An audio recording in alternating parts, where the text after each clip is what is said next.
के लिए बहुत अच्छा रहेगा, क्योंकि एक बार में अगर कोई सोचे कि यार हम 14 घंटा 16 घंटा पढ़ेंगे तो ऐसा प्रैक्टिकली पॉसिबल नहीं होता। मेहनत कर रहे हैं पर मार्क्स नहीं बढ़ रहा है, या फिर मॉक टेस्ट दे रहे हैं मार्क्स नहीं बढ़ रहा है, भाई पढ़ने का मन नहीं कर रहा है, या फिर कितना भी मेहनत कर ले यार उसको कुछ समझ में नहीं आता था, कुछ समझ में नहीं आता था। एक कहानी सुनाते हैं, आई होप कि आप लोग को कहानी बहुत अच्छी लगे और बहुत इंपॉर्टेंट और अच्छा कहानी है। जिन लोगों का भी पढ़ाई में दिल नहीं लगता है या फिर कोशिश करते हैं पढ़ाई करने का लेकिन हो नहीं पा रहा है, भाई बहुत मेहनत कर रहे हैं पर मार्क्स नहीं बढ़ रहा है, या फिर मॉक टेस्ट दे रहे हैं मार्क्स नहीं बढ़ रहा है, भाई पढ़ने का मन नहीं कर रहा है, या फिर आप पढ़ नहीं पा रहे हो, एक्चुअली आप लोग पढ़ नहीं पा रहे हो, ऐसा अगर आप लोगों को लग रहा है तो ये कहानी सिर्फ आप लोगों के लिए है, पूरा सुनिएगा। तो भाई बात ऐसा है कि बहुत पुराना समय में एक वरदराज नाम का एक लड़का रहता था, जो कि गाँव में रहता था। उसके पिताजी बहुत बड़े ज्ञानी थे, ठीक है। तो वो उसके पिताजी बहुत बड़े ज्ञानी थे और उस टाइम गुरुकुल का समय चलता था। तो उसके पिताजी चाहते थे कि मेरा बेटा पढ़ लिख के ना बहुत बड़ा आदमी बने, बहुत ज्ञानी बने, बहुत बड़ा वाला। तो उसके पिताजी उसको गुरुकुल में पढ़ने गुरुजी के पास भेज दिए। लेकिन वरदराज जब बहुत ही नालायक टाइप का इंसान था, उसको पढ़ने में मन ही नहीं लगता था। जब वो पढ़ता था तो उसको बेवकूफ़ जैसे हरकत करता था। जब भी कोई सवाल पूछते थे गुरुजी तो सब बताने के लिए एकदम हाथ उठा लेता था, सर सर सर, मतलब उस टाइम सर नहीं, उस टाइम तो गुरुजी बोलता होगा, ऐसे कर लेता था। लेकिन बेचारा वरदराज कितना भी मेहनत कर ले यार उसको कुछ समझ में नहीं आता था, कुछ समझ में नहीं आता था। बेचारा थक हार के एक दिन बैठा हुआ था तो गुरुजी उसके पास आए और बोले, बेटा हमको नहीं लगता है कि पढ़ाई करना तुम्हारे बस में बात है, हमको तो लगता है तुम्हारी नसीब में पढ़ाई लिखाई नहीं हुआ है। अच्छा यही होगा कि तुम अपने गाँव जाओ और अपने पिताजी की काम काज में हाथ बटाओ। बेचारा वरदराज जो था ना, उसको सुन के बहुत दुखी हुआ, मतलब बहुत बुरा लगा उसको सुन के। लेकिन फिर भी वो अपना गुरुजी का बात मान के उनके पैर छू के वापस अपने गांव की तरफ बढ़ा। गांव की तरफ जब वो जा रहा था तो उसको बीच रास्ता में भूख लग गया। उसको भूख लग गया तो गुरुजी उसको खाने के लिए बीच रास्ता में सत्तू दिए थे। सत्तू समझते हो? सत्तू अरे यार खाने का आइटम होता है, आप लोग खाए होइएगा। तो वरदराज जो था एक जगह रुक के सोचा कि यार चलो खाना खा लेते हैं। तो वो पेड़ के छाँव में सत्तू खाने लगा। उसको बीच में प्यास लगा तो वो एक कुआं के पास देखा कि कुआं पे कुछ औरत सब ना पानी भर रही है। तो वो जाके बोला कि सुनिए हमको ना बहुत प्यास लगा है, क्या आप हमको पानी पीने के लिए दे दोगे? तो वो औरत से बोली कि हाँ हम जरूर देंगे, आप एक मिनट रुको। तभी वरदराज का ना नज़र ना उस ना कुएँ के ना घिरनी नहीं होता, घिरनी उसके ऊपर गया।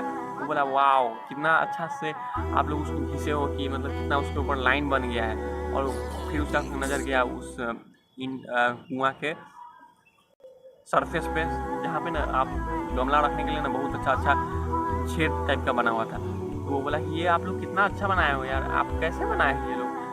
तो वो औरत कही नहीं बेटा ये हम लोग नहीं बनाए, ये दरअसल उस ईंटे के बार बार गमला के बार बार रखने से ना वो वहाँ पे सरफेस पे वैसा बनिए गया है निशान। और ये झिन्नी भी ना हम लोग निशान नहीं बनाए, ये रस्सी से ना बार बार ऊपर नीचे करने से ना ऐसे निशान बन गया है।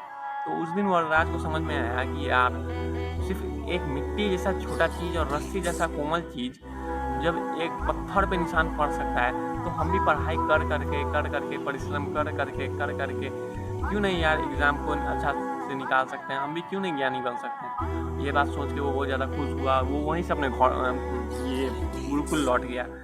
उसके बाद वो लौट के सारा बात अपने गुरुजी को बताया और गुरुजी से बोला कि हम अब और मेहनत करेंगे। इसके बाद बहुत कठिन परिश्रम के बाद भाई वो समझदार हो गया, ज्ञानी हो गया। तो इस कहानी को हम आपको क्यों बताएं? क्यों? टाइम पास करने के लिए? बिल्कुल नहीं यार, हम टाइम पास करने के लिए क्यों बताएंगे आपको? हम भाई इसलिए बताएं क्योंकि यार बहुत सारे ऐसे लोग हैं यार जो पढ़ना चाहते हैं पर पढ़ नहीं पाते हैं, पढ़ना चाहते हैं पर पढ़ नहीं पाते हैं, पढ़ना चाहते हैं लेकिन पढ़ ही नहीं पाते हैं। तो भाई ये कहानी आप ही लोग के लिए था कि यार आप जब पहले पढ़ाई स्टार्ट करते हो ना तो आपका दिल नहीं लगता है, मन नहीं लगता है। क्योंकि कोई चीज़ को स्टार्ट करना ना सबसे ज़्यादा ज़रूरी और सबसे ज़्यादा मुश्किल काम होता है। स्टार्टिंग सबसे मुश्किल काम होता है। बाद में तो आप एक बार जब वेलोसिटी और मोमेंटम पकड़ लोगे उसके बाद सारा चीज़ होते चला जाएगा। लेकिन ये सबसे ज़्यादा इम्पोर्टेंट और सबसे ज़्यादा मुश्किल काम होता है ना इनिशिएट करना है किसी चीज़ को। इनिशिएशन सबसे मुश्किल काम होता है, शुरुआत करना किसी चीज़ का सबसे मुश्किल काम होता है। नहीं तो बाकी चीज़ तो मतलब होते चला जाता है। एक बार अगर हाथ लग गया तो हाथ लगते चल जाएगा। लेकिन वही है कि शुरुआत करना मुश्किल होता है। तो आप भाई पहले दिन जब पढ़ोगे तो यार आपका दिल नहीं लगेगा। लेकिन 3-4 दिन जब 5-7 दिन पढ़ोगे ना तो भाई दिमाग क्या है सेटिंग पे आ जाएगा। जब सेटिंग पे आपका दिमाग आ जाएगा तो आप आराम से लंबे टाइमों तक पढ़ पाओगे। और ऐसा नहीं कि आप एक दिन बैठोगे और एक ही दिन में 16 घंटा पढ़ जाओ, ऐसा तो होता नहीं है भाई। आप पहले 2 घंटा पढ़ोगे, फिर 4 घंटा, फिर 6 घंटा, फिर 8, फिर 10, 12, 14, 16, 18, 20 घंटा भी लोग पढ़ता है। हम 16 घंटा पढ़े थे नीट टाइम। तो भाई आप ऐसे ऐसे करके वक्त बढ़ाते जाओगे और ये आपके लिए बहुत अच्छा रहेगा, क्योंकि एक बार में अगर कोई सोचे कि यार हम 14 घंटा 16 घंटा पढ़ेंगे तो ऐसा प्रैक्टिकली पॉसिबल नहीं होता है। बोलने वाला बोल देगा, लेकिन प्रैक्टिकली ऐसा कोई पॉसिबल वाला बात नहीं है। और वैसे भी आप लोग वो डायलॉग सुने हो कि नहीं, धीरे धीरे प्यार बढ़ाना है, हद से गुजर जाना है। मतलब हम यहाँ प्यार का बात नहीं कर रहे, यहाँ पे हम बात कर रहे हैं पढ़ाई का। धीरे धीरे पढ़ाई बढ़ाना है, हद से गुजर जाना है। तो वही बात है यार, आपको भी धीरे धीरे पढ़ाई बढ़ाना है, हद से गुजर जाना है, वही वाला बात है गाइस। तो आई होप कि आप लोग समझ गए होंगे यार कि क्या तरीका है, कैसे लंबे लंबे टाइम तक पढ़ना है। और भाई देखो, पढ़ना आप ही को पड़ेगा, आपके बदले में कोई और नहीं पढ़ सकता है, क्योंकि जो फेलियर होता है ना और जो सक्सेस होता है वो पर्सनल होता है। उसके लिए मेहनत भी आपको करना पड़ेगा, उसके लिए आपको संघर्ष भी आपको करना पड़ेगा, सेक्रीफाइस भी आपको करना पड़ेगा। उसको सेक्रीफाइस कोई नहीं कर सकता। आपके पापा आपको पैसा पढ़ने के लिए ज़रूर दे सकते हैं, आपके पेरेंट्स आपको पढ़ने के लिए बुक दे सकते हैं, लेकिन पढ़ना आप ही को पड़ेगा। अगर आप खुद नहीं पढ़ोगे यार तो कुछ नहीं हो सकता है। कोई कितना भी बड़ा अमीर इंसान हो, लेकिन वो नॉलेज को तब तक नहीं ले सकता जब तक वो खुद मेहनत नहीं करे। तो मेहनत करना पड़ेगा, कि कोई भी इंसान हो।